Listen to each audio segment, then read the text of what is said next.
First, the policymakers are facing these terrible short-term shocks, especially for countries that depend on one or two commodities.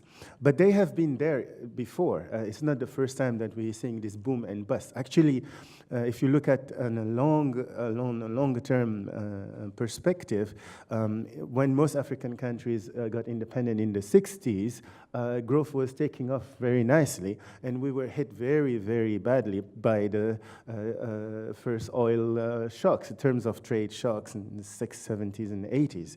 And it's only really at the end of the 90s that we've been able to really rebound. And there, the question is really what have been the engines of growth, right?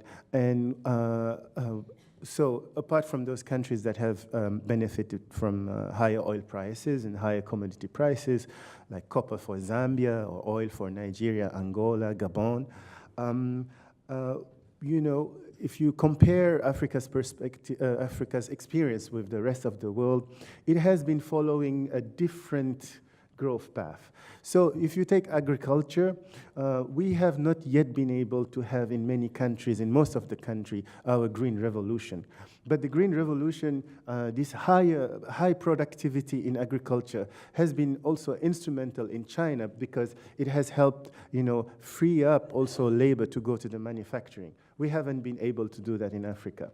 So agriculture as a growth engine has not really played the role that it has played in our region.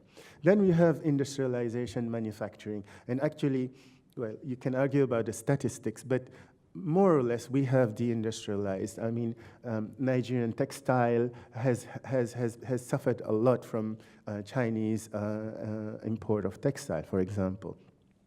So that leaves two other engines, services and natural resources.